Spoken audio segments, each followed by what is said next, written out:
सरकार में ओबीसी कितने लोग हैं, कितने पद पर कहाँ है, उसके हिसाब किताब करते रहते हैं। लेकिन मैं हैरान हूं, उनको इतना सबसे बड़ा ओबीसी नजर नहीं आता है। वो लोकतंत्र में उचित नहीं है। लोकतंत्र में पार्टी अनेक एक परिवार के 10 लोग राजनीति में आए, कुछ बुरा नहीं है। हम तो चाहते हैं नौजवान लोग आए।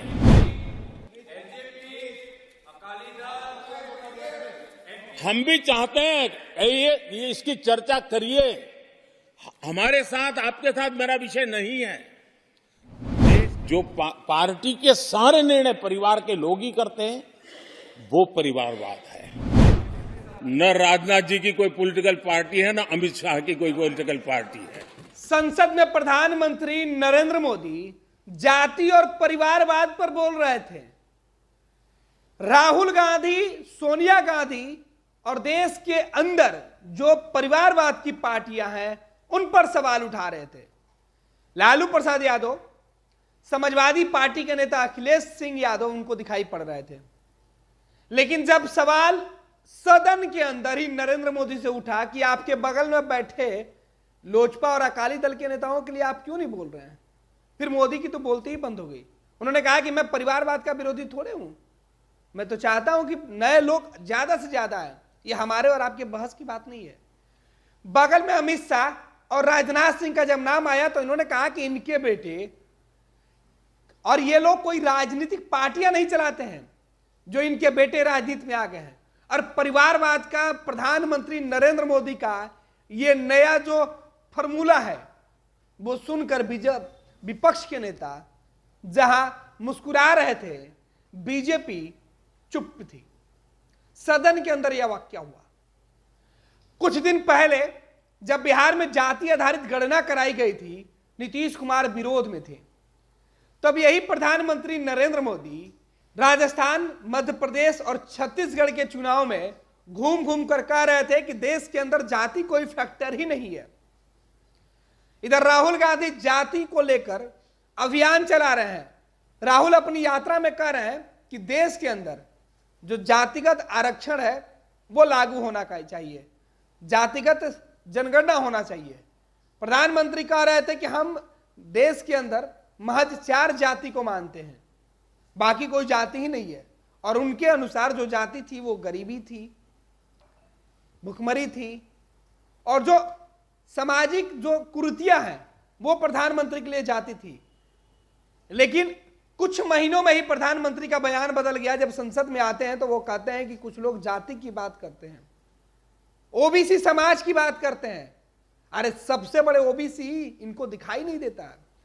प्रधानमंत्री नरेंद्र मोदी ने खुद के तरफ इशारा करते हुए कहा कि अरे भाई, इतना बड़ा आपको ओबीसी नहीं दिखाई पड़ता है।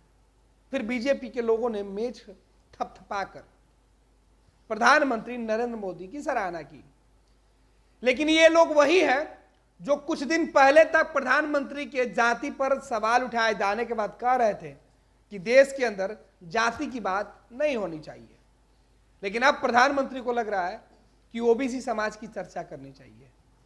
संसद में प्रधानमंत्री नरेंद्र मोदी जाति पर भी फंसे और अब सीधे तौर पर परिवारवाद पर। और प्रधानमंत्री के इस कथन के बाद सोशल मीडिया पर बाय बाय मोदी का हैशटैग चलाया जा रहा है। ट्रेंडिंग में है बाय बाय मोदी, और उस पर कहा जा रहा है कि मोदी जी आप जाते जाते भी क्या कुछ बोल गए। सोशल मीडिया पर सबसे ज्यादा जो ट्रेंडिंग है वो यही है, बाय बाय मोदी। कहा जा रहा है कि प्रधानमंत्री नरेंद्र मोदी के दूसरे कार्यकाल का ये अंतिम सदन है, ये अंतिम बजट सत्र था जिसमें मोदी बोल रहे हैं। लेकिन प्रधानमंत्री मोदी जिस तरीके से देश के सामने सोनिया गांधी और कांग्रेस जो विपक्ष की भूमिका में है उसके सामने जो बातें रख रहे थे, उस पर उनके विरोधियों ने उनको खूब जो है तंज कसा है। सोशल मीडिया पर लगातार प्रधानमंत्री नरेंद्र मोदी को लेकर तरह तरह की बातें कही जा रही है। उनके पुराने बयान, उनके पुराने बयानों में जो वो जाति पर बोल रहे थे, परिवारवाद पर हमला कर रहे थे, वो तमाम बयानों को सामने लेकर लोग मीम्स बना रहे हैं। आदरणीय अध्यक्ष जी, कांग्रेस के हमारे साथियों को आजकल इस पर बहुत चिंता जताते हैं कि सरकार में ओबीसी कितने लोग हैं, कितने पद पर कहाँ है, उसके हिसाब किताब करते रहते हैं। लेकिन मैं हैरान हूं, उनको इतना सबसे बड़ा ओबीसी नजर नहीं आता है। यहाँ आगे बंद करके बैठ जाते हैं।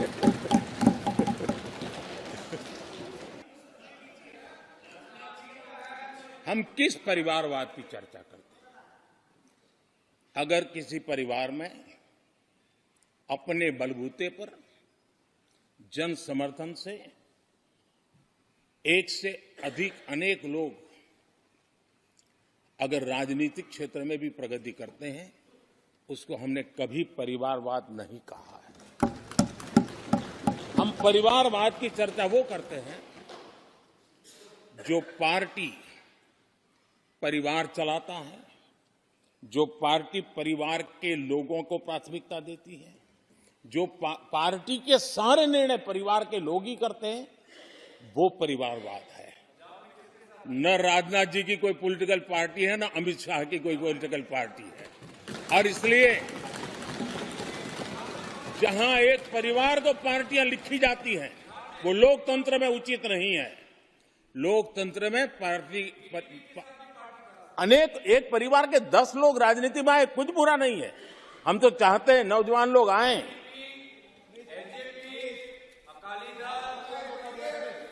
हम भी चाहते हैं ये इसकी चर्चा करिए। हमारे साथ, आपके साथ मेरा विषय नहीं है। देश के लोकतंत्र के लिए परिवारवादी राजनीति, पारिवारिक पार्टियों की राजनीति, ये हम सबकी चिंता का विषय होना चाहिए। पैनोरमा ग्रुप, जो सोचता है वो करता है। ये लो, मुंह मीठा करो। आज मैंने अपना जॉब छोड़ दिया, अब हम पूर्णिया वापस जाएंगे। जॉब छोड़ दिया है? मतलब ये घर कैसे चलेगा? हम करेंगे क्या? और माँ बाबूजी क्या बोलेंगे? इसलिए मैं एक और मिठाई का डब्बा लाया। अपने बिजनेस के लिए लोन अप्रूव हो गया। अरे लोन अप्रूव हो गया वो तो ठीक है, लेकिन पूर्णिया में हम रहेंगे कहाँ? अपना घर भी तो नहीं है वहाँ। इसलिए तो एक और मिठाई का डब्बा अलग से लाया हूँ। हमने पूर्णिया में घर ले लिया है, पूर्णिया के ई होम्स पैनोरमा में। पूर्णिया में पैनोरमा ग्रुप लेकर आए हैं ई होम्स पैनोरमा। बड़ा घर, आलीशान जिंदगी और अत्याधुनिक सुविधाओं के संग। अरे अरे, अब क्यों मुंह मीठा करवा रही हो? क्योंकि हम घर वापसी जो कर रहे हैं। घर वापसी की खुशी पूर्णिया में ई होम्स पैनोरमा के संग। ई Homes Panorama, luxurious lifestyle redefined.